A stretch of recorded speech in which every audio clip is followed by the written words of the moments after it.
Psicossociologia da Moda. Então vamos lá para a gente terminar esse conceito que a gente viu no livro, no texto Psicossociologia da Moda, do Eduardo Menezes.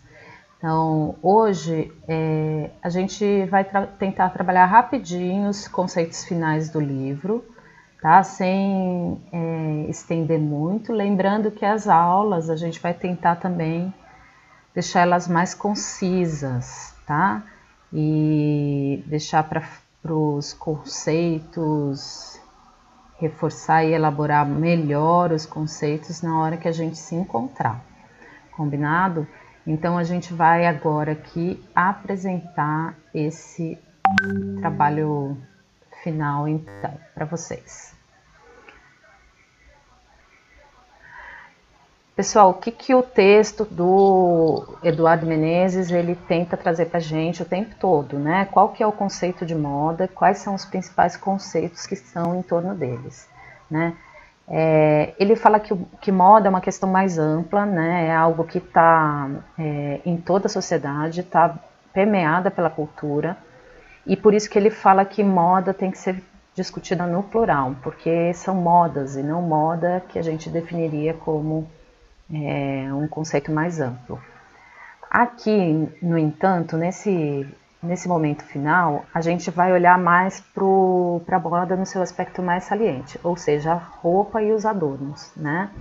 Então ele vai se preocupar em discutir como as roupas e os adornos estão na relação individual dos sujeitos e na relação mais ampla da sociedade. Ele vai usar um conceito de um psicólogo que chama Flugel e que vai falar que há uma profunda relação entre a moda, né, a forma como a gente assume o vestuário e os adornos, e as ideias vigentes, o que ele chama de espírito do tempo. Um bom exemplo para isso é quando, na Segunda Guerra Mundial, por exemplo, o primeiro-ministro britânico, ele descontinuou a indústria teve que descontinuar a parte da indústria da moda, mas ele garantiu o batom, por exemplo, como um item essencial, colocou o batom como sendo um item essencial, porque ele entendia que o uso do batom gerava uma sensação de poder que era necessário para o momento que eles estavam vivendo. Isso são alguns exemplos, a gente poderia ao longo da história pegar vários exemplos como esse, né? Então isso é uma coisa importante que ele coloca, e aí ele vai colocar aqueles fatores, né, que para estar dentro desse espírito do tempo, a moda ela tem que estar em conformidade com 3 fatores importantes. Um, que ele chama de princípio de hierarquia, que a gente diria que é o social. O princípio de sedução, que o texto coloca como sexual, a gente vai discutir isso depois, e o princípio de utilidade, que ele coloca como econômico.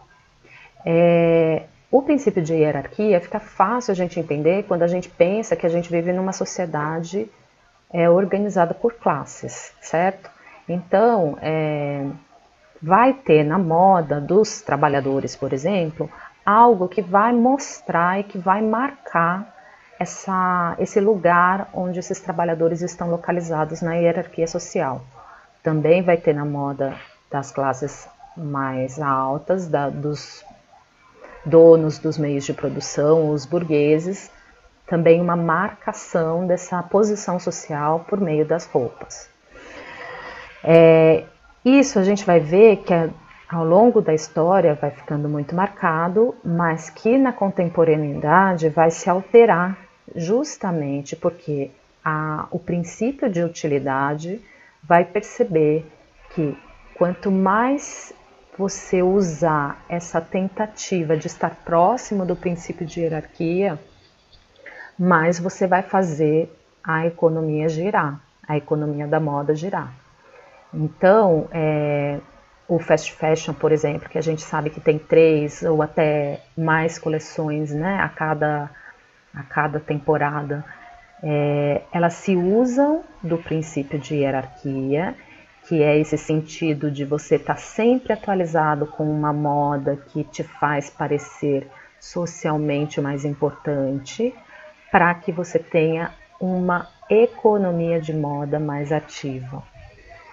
A outra questão, que é o princípio de sedução, que, né, no texto o Eduardo Menezes coloca como sexual, está marcado por essas questões, né, essas demarcações de gênero que a gente sabe que existe ao longo da história e que também está sendo alterada e impactada pelo próprio princípio de utilidade. Então, o princípio de utilidade começa a perceber que a moda sem gênero também tem potencial econômico, e aí ele começa a apelar para estratégias de alteração desse princípio de sedução, certo? Então, o princípio de... Então, vocês fizeram um trabalho lá que eu pedi para vocês, e eu li já a grande parte do trabalho. Muitos de vocês colocaram de forma coerente, né, esses princípios, e basicamente o texto ele mostra isso, né, que o princípio de hierarquia está marcado com essas escalas, né, em que o sujeito que escolhe uma determinada roupa em detrimento da outra está preocupado em marcar o seu status social, marcar o seu lugar social. O princípio de sedução estaria relacionado a essa percepção de gênero, né, e essa tentativa de marcar em que gênero o sujeito está situado. E o princípio de utilidade econômico está diretamente relacionado ao quanto você consegue consumir determinado produto de moda ou não. O que a gente vai ver é que na contemporaneidade esses princípios eles vão se alterando. Alguns autores eles vão dizer então que há outras formas de a gente de definir esses princípios hoje, né? Um seria a aceitação, a moda como afeição e segurança. Essa ideia de que a gente precisa da moda para se sentir parte do grupo e se sentir acolhido e reconhecido por ele. A moda também teria esse sentido de aceitação das normas e dos valores impostos pela sociedade. Ou seja, quando você escolhe uma determinada roupa, um determinado estilo em detrimento de outro, você está aceitando e você está se subjugando aos valores impostos pela sociedade atual, ou não, ou o contrário, né? E também a aceitação estaria dentro dessa categoria de reconhecimento e prestígio que os sujeitos estão buscando na hora que eles consomem moda, né? Eles querem ser vistos como as pessoas de moda, eles querem ser vistos como um determinado status social e por isso eles recorrem à moda. Outra questão é a questão dos padrões, né? Que daí estaria muito naquela categoria de o que é belo e o que é aceito socialmente como belo. Então, é a partir dessa sensação de belo que o sujeito vai atrás de uma determinada moda, né, de um determinado estilo, para ser socialmente aceito naquele momento. Outra coisa é assim, a busca da moda também poderia estar relacionada com um processo de compensação que os sujeitos desenvolvem, né? Então, quando eles se sentem inferior em algum determinado aspecto da sua vida, eles usam a moda como forma de suprir esse sentimento. Isso bagunça muito aquele conceito de hierarquia que a gente estava falando anteriormente. Então, como os sujeitos contemporâneos eles têm acesso à moda independente da sua classe social, né? Diferente no início da Revolução Industrial, o trabalhador usava um uniforme e a burguesia usava gravata, né? Hoje, um trabalhador ele vai poder ter acesso a um bem de consumo da burguesia, independente da sua classe social, basta ele ter, claro, obviamente, dinheiro para consumir esse bem, né? Então, hoje existe os teóricos, eles pensam que existe muito na relação com a moda essa sensação de compensação. Então, porque você não está efetivamente feliz, você corre atrás e tenta compensar isso usando a moda, né? Outra questão importante é a questão da moda e gênero.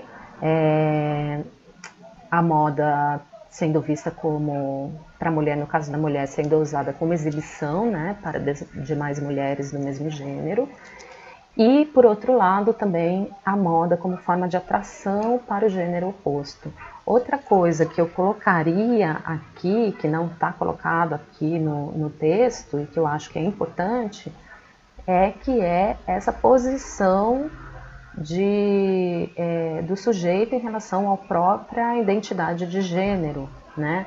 Então, a moda faz um processo importante para a autodeterminação dos sujeitos em relação ao seu próprio gênero. Então, um sujeito que queira fazer uma marcação de gênero diferente do seu sexo biológico, ele pode e fará uso da moda hoje para se posicionar. E aí a gente tem a moda e a ruptura, sendo que a escolha do sujeito vai ser então a moda como desejo de mudar, já que a sociedade está em constante mutação. Então isso é uma marcação importante que o autor faz no texto, né, que a moda está em constante, os sujeitos de moda usam a moda para marcar essa mutação que eles desejam do momento contemporâneo.